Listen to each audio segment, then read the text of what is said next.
This is what most of the soil in America looks like, but the story is far from over. And right now, I'm at the Hudson Valley Farm Hub here in the Hudson Valley, just outside Kingston, New York. And it is just about 1,000 acres of some of the best farmland in the Northeast. It's a silty loam soil, but this soil hasn't been cared for. Let's just say that. Now, this farm is organic, but organic doesn't necessarily mean that the soil is healthy. And this soil has been tilled for generations. And the Farm Hub here is open to the idea that farming can be different. And they've agreed to work with us to plant a research trial to see if we can bring some trees and some tree-based systems to improve the soil and reforest, perennialize, bring perennial plants back into this landscape. And here's what we're working with here. So basically we did like a classic 3-treatment research test where we have this field here, which is nothing is happening to it. It's going to be treated the same exact way as it would have been anyway. But we have another treatment, which is basically one syntropic row, and I'll talk about the species in this row. And then we have the third treatment, which is 3 of these rows. And when designing systems, it's really important to consider what the constraints are and what the goals of the system are. Now here, this is a vegetable farm, like straight up industrial organic vegetables. They have big machines, which you'll probably hear some in the background here. And these heavy machines, they put a lot of impact in the land, and not the good type of impact.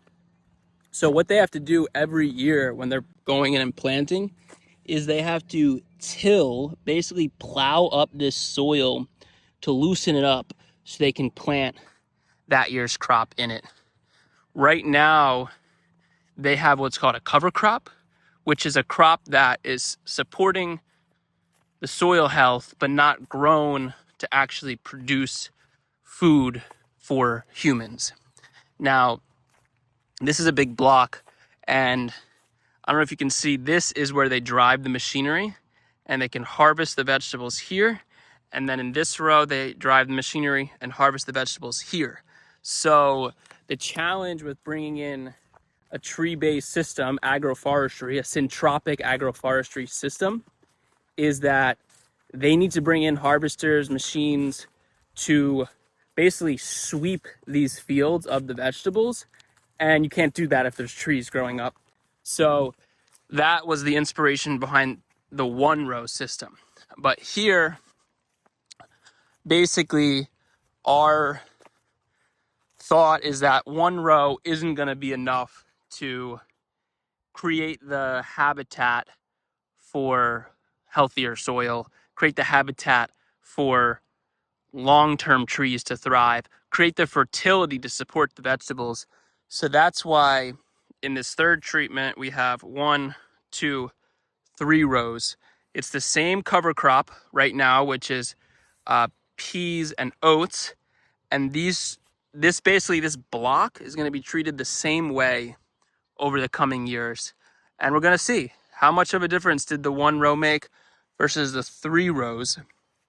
And let's get into the rows here. So basically, to start, right down the line, we ran a big shank into this row to loosen up the soil to make planting these trees easier. Now, every 30 centimeters, we have some of our main support trees. So here we have a poplar tree, and here we have river locust, Amorpha fruticosa, and this is a nitrogen fixing shrub, so it takes nitrogen out of the atmosphere, returns it to the soil.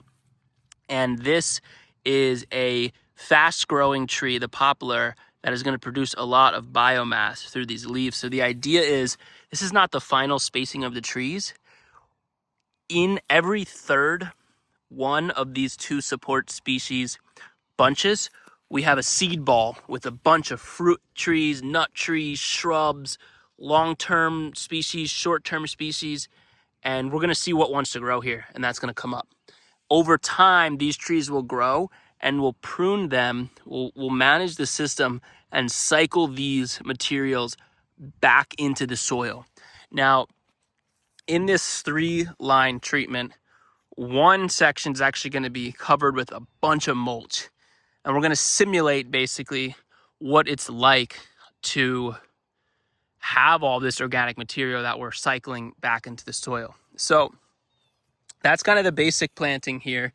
We have the 2 support trees planted basically in the same hole. And then every third, we have the seed balls. And then what we just did today is basically every 2 feet, we planted this comfrey. And comfrey is such a magical plant. I've had a love affair with this plant for years, and there's many reasons why people work with comfrey. One of the main reasons is that this will turn here into like a shrubby herb, kind of low bush, and it will stop any grasses from coming into the tree rows to outcompete the trees. Now, in addition, the comfrey has deep tap roots and a pretty strong root system that goes and basically mines minerals and then brings them up to the leaves. So what we'll do as these comfrey plants grow up is we'll actually be snipping these leaves and mulching with them. So the basic goal for this system is to produce a lot of organic matter to speed up the soil building and improve the soil health. Now, the last plant we've incorporated that you can see right now are these stakes here. And this is elderberry. Now, these are actually selected cultivars. These are bred varieties that if they want to use as propagation material for future plantings, they can. And it's also possibly to be for more organic material to mulch. Elderberry is very fast growing. It's going to put on a lot of growth. So we've planted these about every 6 feet, and then the comfrey are lined on both sides of the bed. Now, this system's main goal is vegetable production, but over time it might fade into transition into fruit or nut trees. But if our goal was from the start, like we want to support the fruit and nut trees, instead of growing vegetables in these interrows, we would continue to grow grasses that are very fast growing, that produce a lot of material, and we cut the grasses throughout the season and then mulch again. So we're just piling on mulch, and building the organic material in the soil. And these soils, I think they have now less than 1% organic matter. We want that to be like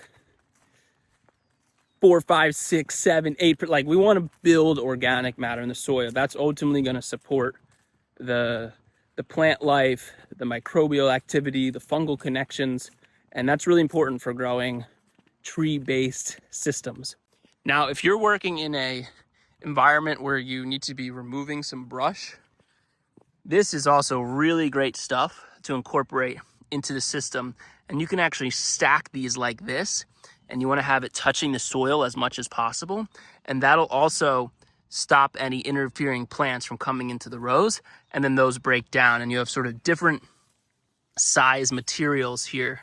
So, you can already see some of this is a little more broken down. You wouldn't want to use mulch that is freshly chipped, and you wouldn't want to use mulch that's from big trunks, because that's mostly carbon. The small branches have a lot more nitrogen in them. And the broken down wood chips basically are already starting to build those fungal connections, which are really going to support these young trees. So that's a little rundown of the system. I wouldn't say this is a syntropic system. This is basically a